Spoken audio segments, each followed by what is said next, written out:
Vllaznia Avion e pandashme në kampionat. Në javën e 31 të Bisnet Superiore, skuadra kuqe-blu ka mposhtur Teutën me rezultatin minimal 1-0 në një përballje të zhvilluar në stadiumin Loro Boriçi dhe të transmetuar në radio-televizionin publik shqiptar. Takimi nisi me ritëm të lartë, ndërsa momenti vendimtar erdhi në fundin e pjesës së parë, kur Kevin Dodaj shfrytëzoi në maksimum një mundësi të krijuar, duke kaluar në avantazh vendasit. Në pjesën e dytë dursakët tentuan të reagojnë, por u përballen me një vllazni të organizuar mirë në mbrojtje. Situata u vështirësua dhe më shumë për Teutën në minutën e 65, kur Yazgji u ndëshkua me karton të kuq pas një ndërhyrje të parregull ndaj Sherif Kallakut, duke lënë skuadrën e tij me 10 lojtarë deri në fund. Pas ndeshjes për mediat u prononcuan trajneri i vllaznisë Edi Martini, ai i Teutës Enkelej Dobi, si dhe lojtari i ndeshjes Kevin Dodaj, autor i golit të vetëm.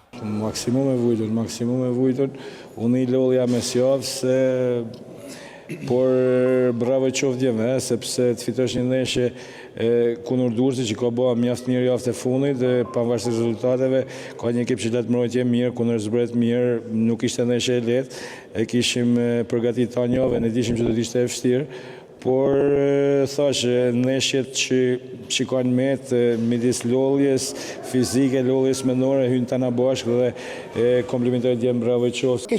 Keqardhje se mënyrën si donin ose si e përgatitëm të gjithë kësaj jave ndeshjen, besoj që deri në momentin e golit ishte e qartë që erdhëm të luanim futboll, erdhëm që ti dinim ballë një vllaznie që është lider dhe nuk është pa merit aty ku është. Po i gëzuam edhe për golin, më shumë e gëzuam për 3 pikë, për lojën e mirë që zhvilluam, dhe kjo është më e rëndësishme.